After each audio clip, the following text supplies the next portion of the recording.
Time now for Rocky Jordan.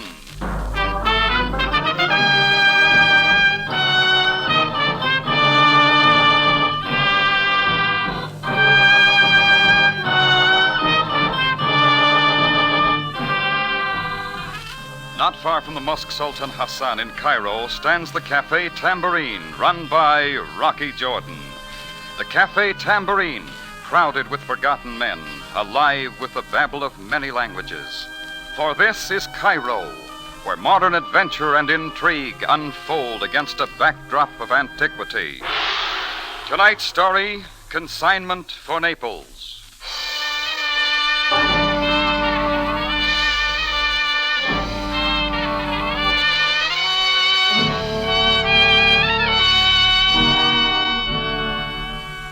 I should have known things were too nice and quiet.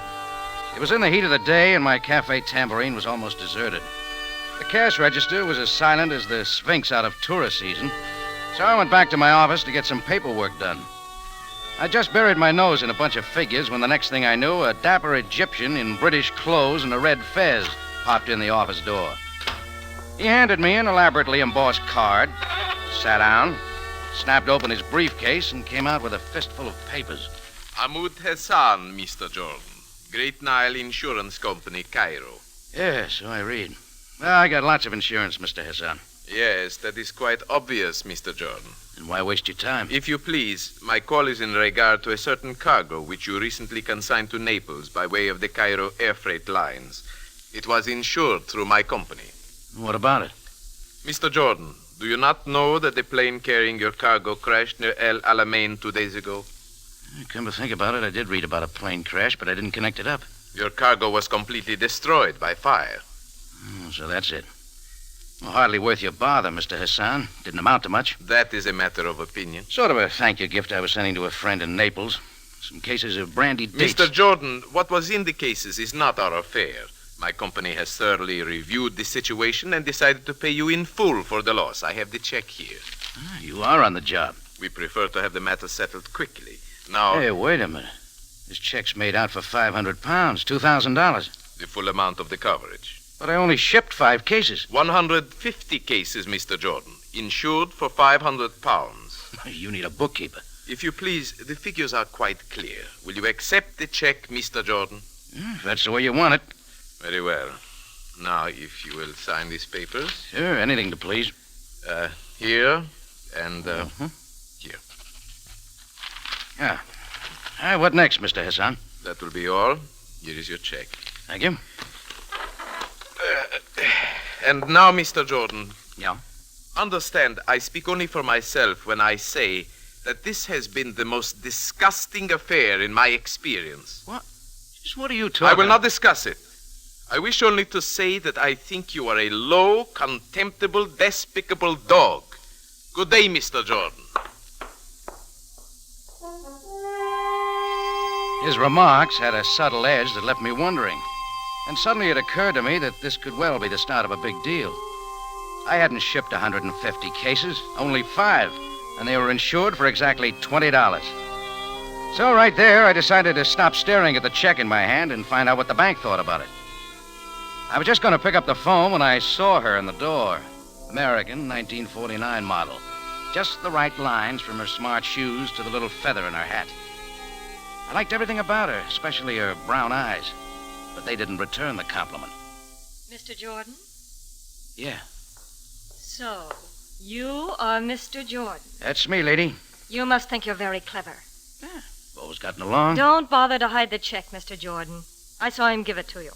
You got big eyes, lady. Look, suppose we complete the introductions. Helga. Anne Helga. Just what do you want, Miss Helga? I'm not asking for anything. I could hardly expect one decent thing from you. People can go on starving, but as long as you get your few filthy dollars, you wouldn't care. You ever try talking sense? I never made more sense in my life. I only wish I could find words to express how much I despise you. I like you, too. Mr. Jordan, I just want you to know that it won't be as easy as you think. I'm not giving up yet. Anything else? No, that's all. Just remember what I said. Bye. Not just yet, lady. Jordan, let me go. Sit down and clear this up. Start from the beginning, Miss Helga. What's it all about? You will let me out of here. No. Oh, yeah. You put up a good argument, Miss Helga. It takes a gun to convince your kind, doesn't it, Mr. Jordan? 22. Just your size. It can kill. Now, may I go, Mr. Jordan? Sure, run right along. But I'm still wondering why the visit. I just had to tell you to your face how much I loathed you. Ann Helga backed out into the cafe, stuffed the gun in her bag, stumbled against a table, then turned and ran toward the door. When everybody starts hating me that much, I get curious. So I decided to follow along. I had my eye on the girl, so I didn't see the big fellow getting up from a table until it was too late. What's it, sir? You're the one man in the whole place, and you have to get in my way. Is that the way you treat your customers, sir? Okay, I'm sorry. Here, drop this. Thank you. Bad cold, you know. Don't stay too close. And they say bourbon helps. Yeah, I've been trying that. When I finally got to the front door, the street was deserted. Ann Helga was gone. The big guy I'd bumped moved past me and out into the street, walking fast. In spite of the heat, he was wearing a heavy muffler around his neck. I watched him round the corner. Again, I realized I was holding that check in midair. So right then, I made tracks for the bank. By that time, I almost expected the teller behind the window to bite my head off. Well, good afternoon, Mr. Jordan. How's that? I say good afternoon. You don't hate me, Archie? Oh, I say, why should I, old boy? What can I do for you? Oh, here. Why don't you take a look at this check? Oh, of course. That's what I'm here for, you know. And what do you make of it? A rather sizable sum. You want this all in cash, Mr. Jordan? Now, don't tell me the check's okay. Oh, most assuredly. I venture the Great Nile Insurance Company can spare a few £100. But you're sure? What about the signature? Oh, perfectly genuine. I've handled many of these checks. I say, you look a bit disappointed. Oh, just surprised. Oh, sorry, you forgot to endorse it. Well, never mind. I think I'll hold on to it for a while. Oh, but I assure you, Mr. Jordan, our money is also genuine. Well, I'll give it a try sometime. The check was good, and that made even less sense. If somebody was promoting a new insurance racket, this was the smoothest job yet. Well, I figured the logical place to fill in some blank spaces was the office of the Cairo air freight lines. So, 15 minutes later, I was talking to the man at the desk. Yeah, I remember you, Jordan. I shipped some cases of brandy dates out of here for Naples a couple of days ago. The plane crashed. I know all about it. So, what's it this time? You and the insurance company better get together. They paid me exactly £480 too much for the loss. And you're complaining. A lot of people are complaining. Let's straighten it out. Look, Jordan, just leave me out of it. Okay, mister. Just as soon as you show the invoice for all that stuff with my signature. Think I haven't got it? I've been waiting for something like this. Look it over, Jordan. Just like that. 150 cases consigned to Naples, insured for £500. And there's your signature on the bottom. Hey, what is this? You know I only brought in 5 cases. Yeah? And what about the guy that brought in the other 145? You tell me. Just a half hour before the plane took off. Said you wanted them added to your consignment. How do these figures get changed? You had it all figured out, didn't you? Instead of 5 cases, just put a 1 in front and a 0 after it, and you've got 150. Fixed the insurance the same way. 0 after the 5, and you got £500. Saved you coming down and signing another invoice, he said. Just what did this guy look like? Big fella, gray hair, had a bad cold? No, a little ragged guy with red hair. No cold. Where do I find out some more about the plane crash? Talk to the pilot. He crash-landed before the plane burned. He's back in Cairo. Oh, where? Get it from the office. I ain't information.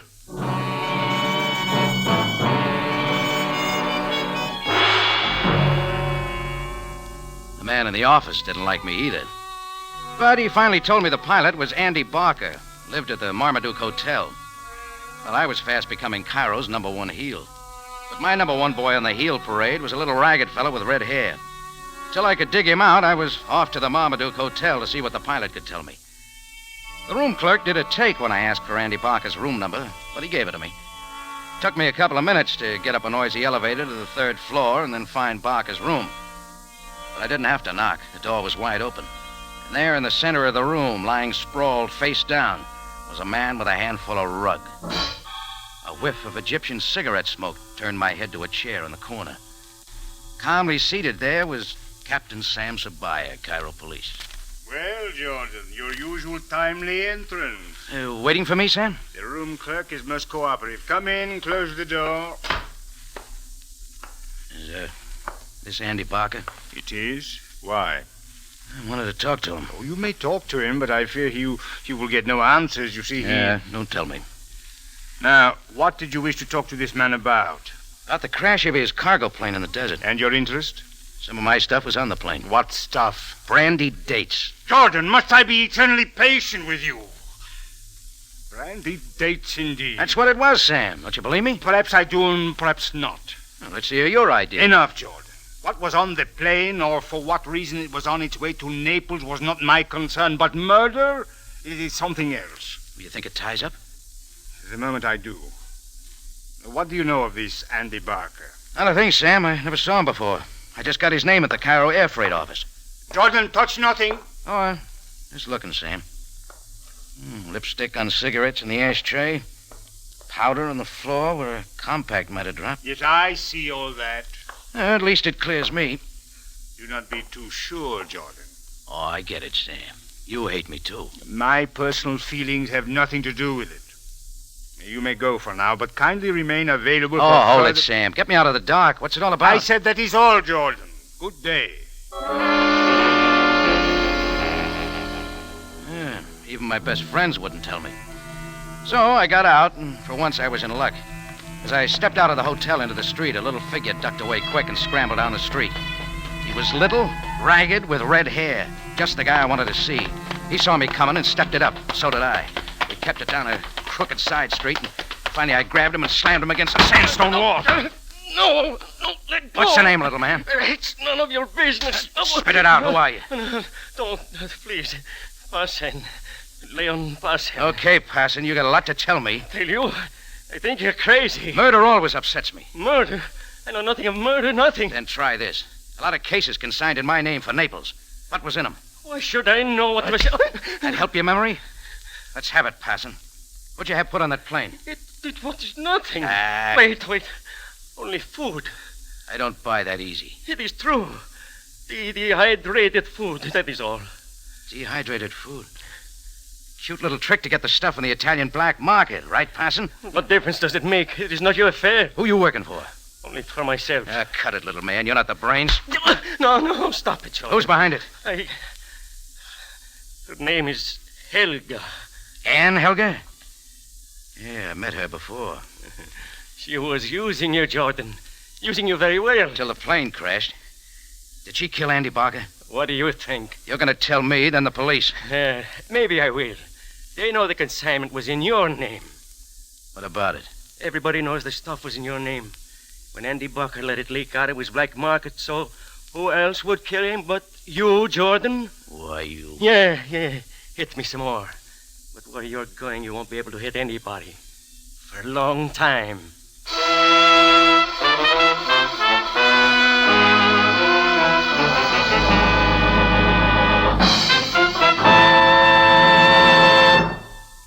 You are listening to Consignment for Naples, tonight's adventure with Rocky Jordan.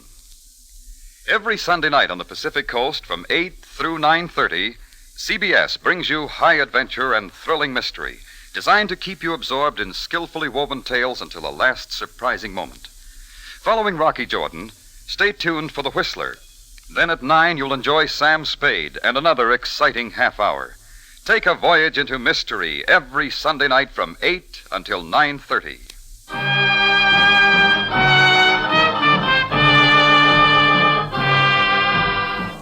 Now we return you to Cairo and tonight's adventure with Rocky Jordan, Consignment for Naples.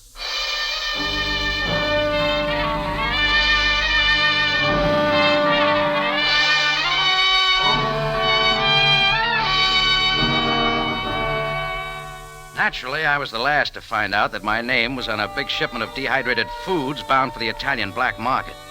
But when the plane carrying the stuff crashed and burned in the desert, things started happening fast. The pilot lived, but only long enough to get back to Cairo and start spilling. So somebody killed him. Well, Leon Passon told me a woman named Anne Helga was running the show, so she was the one I had to find. There are only about 1.5 million people around Cairo, so I had myself a job. I spent an hour or so checking the steamship and airlines with no luck. Next, I went to the American consulate. You are correct in assuming that one Anne Helga is in Egypt. However, on November 23rd, she moved to Karnak. Her passport expires December 3rd, 1949, Mr. Jordan. That helped a lot. Next, I tried Ali Ben Maroud, one of Cairo's know-it-all for a price boys. No, Effendi. At the moment, I know of no such person by that name. However, for a nominal figure, I can produce many women who would answer her description. After a couple of more tries with the same result, I talked to my old friend Bob Hall, a reporter for the Cairo Gazette. Anne Helga. Brown hair and eyes, blue dress. No, Rocky.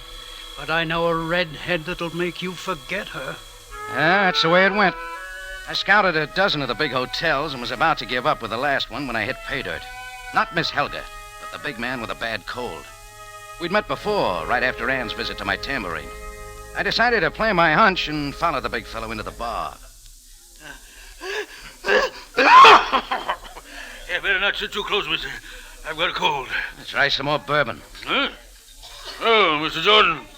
You wish to see me? Yeah. Where's Anne Helga? You must be confused. I'm Craig Norris. We met in your cafe this morning.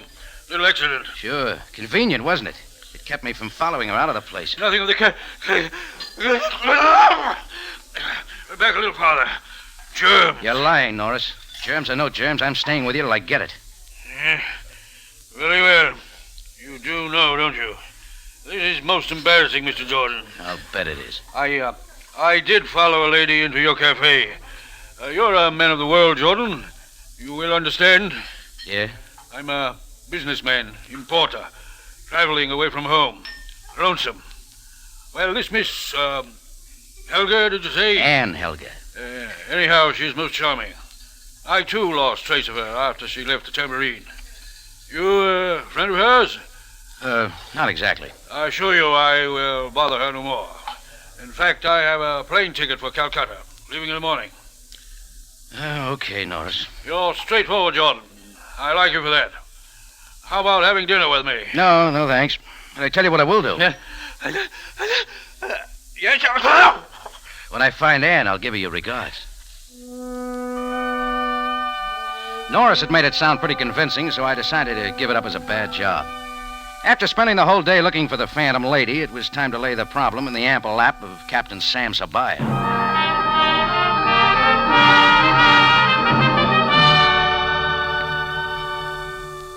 It was late when I got to headquarters, but Sam was there behind his desk, sipping a hot cup of thick black coffee, Egyptian style. He seemed to be enjoying it more than he did me. Jordan, when I'm ready to see you, I will send for you. I want you to help me find a girl, Sam. American, smooth number, name's Anne Helga. Indeed, and for what reason? She's all tied up with that plane crash. Of course, and the branded dates. Now get this, Sam. That plane was loaded with dehydrated foods for the Italian black market. Somebody managed to add them to my consignment of dates. I had nothing to do with it. Most interesting. And about Miss Helga. She's behind the whole operation. So you see why I gotta find her. Of course, Jordan. However, I fear that I have priority on this woman. Why? There is strong evidence that she shot Andy Barker. The lipstick, cigarettes, powder on the floor. He was shot with a .22 revolver. No, you'll have to do better than that. Of course, Jordan, of course. You know, there is a witness who saw her enter Barker's room shortly before his death. Who's the witness, Sam? A most interesting character, short and ragged with bright red hair. Named Leon Passon? Jordan, you had nothing to do with this affair, and yet you seem to know everything. Nothing I haven't told you, Sam. Indeed. First I knew about the load on that plane was when the insurance company sent me a check this morning to cover the loss. Yeah, here's the check. Have a look at it. 500 pounds. Jordan, let me suggest that you spend the money very quickly. Why, Sam? A further investigation suggests that the plane Andy Barker crashed in the desert was carrying no cargo at all.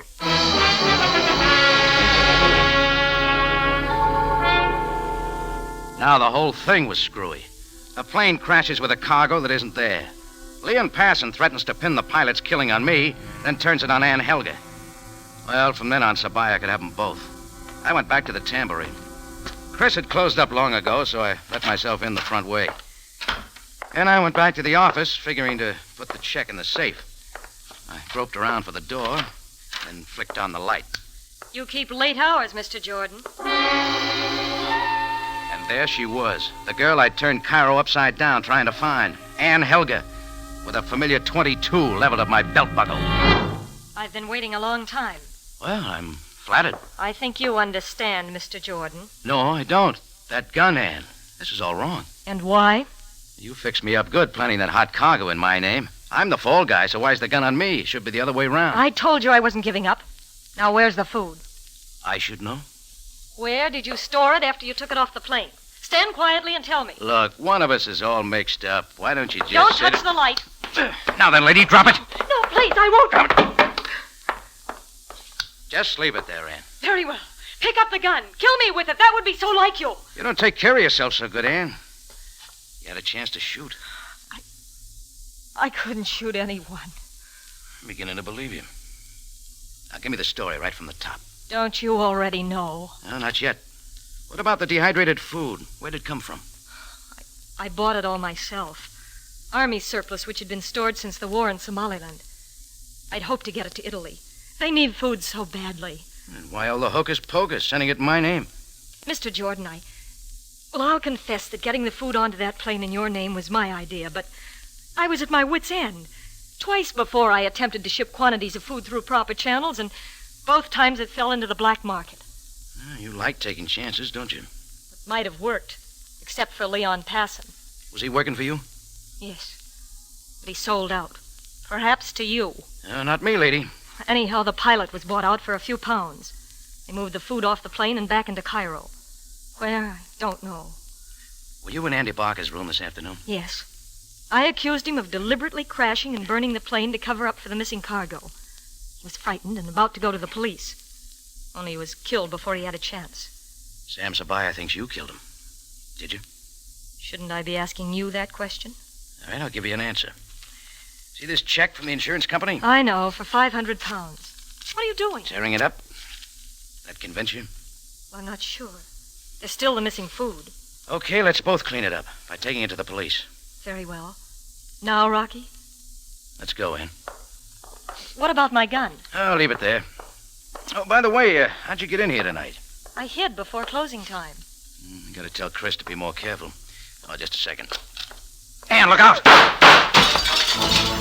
The shots came in through the door glass. I rolled Ann to the floor, and 2 seconds later was up looking out into the dark.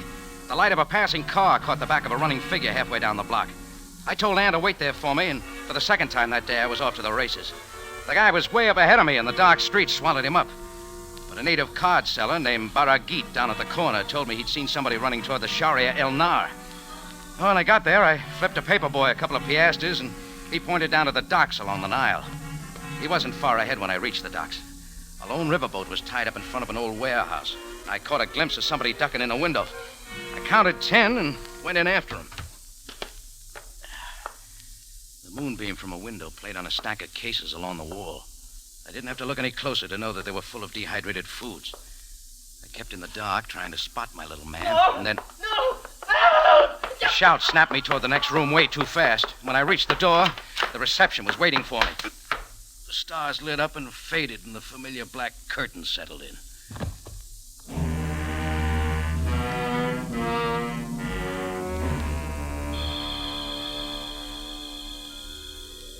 I don't know how long I was out, but when I opened my eyes, it was quiet again. A huddled figure lay 2 yards away, a knife still in his back. I took a quick look. It was Leon Passon. Then I noticed something else. The place was empty. Every single case of food had disappeared, and through an open door, I saw the riverboat slowly pulling away. I pulled myself up and took just a couple of steps when my foot found something on the floor. I picked it up. It was a little metal tube about 2 inches long. When my nose caught the aroma, I had my last answer. That got me moving. The first thing I did was find a payphone and put in a call to the Tambourine. I waited a long time for an answer.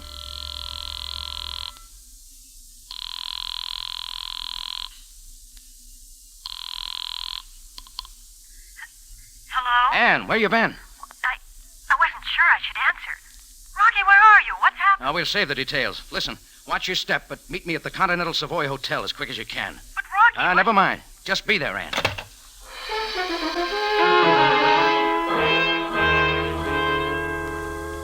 In less than 20 minutes, I walked into the lobby of the Continental Savoy, and Ann Helga was there waiting for me. I took her elbow and pushed her onto an elevator. We got off at the 4th floor and headed down the hall. We had just rounded the corner when a familiar figure carrying a big suitcase came out of 423. He didn't get any farther. Now here. What's the meaning of this? Back inside, Norris. No, stop this at once. Oh, it's you again, Jordan. Yeah, a couple of old friends. I set down the suitcase. You're not going anywhere. No, what is this? Some sort of joke? Biggest joke of the year. Recognize the lady, Mr. Norris? Ann Helga. You wanted a date with her. I fixed it up. Why, not too close, Jordan. But Rocky, who is he? Craig Norris. Taking off for Calcutta. Right, Norris? Yes, I was just leaving. Let's see the plane ticket. Coat pocket? Now, look here. This has gone far enough, Jordan. You said Calcutta. Look at the ticket, Ann. To Naples, Italy. Naples? Why, I changed my plans. My health, you know. I'm beginning to understand. You're the man who had the food taken from that plane. Where is it now, Mr. Norris? I can tell you that. You Ann. can prove nothing. Mr. Jordan, I suggest that we talk this over. Yeah, let's do. Oh, by the way, you dropped something in the scuffle, Norris. This yours? Why, yes. Just an inhalant tube. My cold, you know. Sure. Only I didn't pick it up here. I found it beside the dead body of Leon Passon down in the warehouse by the Nile. What happened? Passon start getting in your way? I'll never have to answer that. Rocky, look out! His hand went for the bulge in his outside pocket, and I moved in. All I did was shove, an old St. Louis trick. His suitcase was on the floor right behind him, and he stumbled back and down hard. I went with him, but I came up first with his gun in my hand. No, Jordan, no. Want to look at this, Ann? 22. Just like yours. Why, then he killed Andy Barker, too. Sure. All right, get up, Norris. Yes, of course. What are you going to do now, Jordan? I think I'll let you do it. Get over there and pick up the phone. Now dial 4378. But why? Quick, Norris. But I don't understand. You will. Just hang on. Police headquarters, Captain Sabaaya speaking. The police? Hello, speak up. Talk to him, Norris. What will I say, Jordan? Just tell him to come and get you. Hello, who is this? Hello? Captain Sabaaya, this is Craig Norris, Continental Savoy Hotel. Come and get me.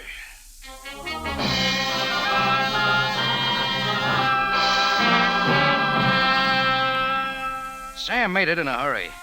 Well, this time he saw a lot of things my way. After Norris was salted away and Sam got the story on Leon Passon, there was still plenty of time to send a launch down the river to intercept the boat making its way toward the Mediterranean. And with some extra help, Ann Helga finally got her cargo through to its rightful destination in Naples. Me, I only got one thing. That's all.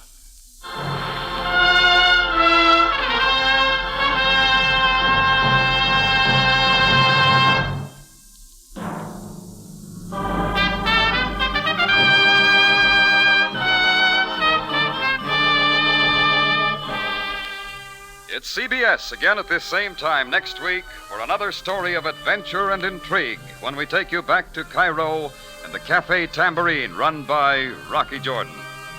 Jack Moyles plays the title role, with tonight's story based on an idea by Bernard Gerard and written by Gomer Cool and Larry Roman. Rocky Jordan is produced and directed by Cliff Howell with original music by Richard Arant. Larry Thor speaking. This is CBS, the Columbia Broadcasting System.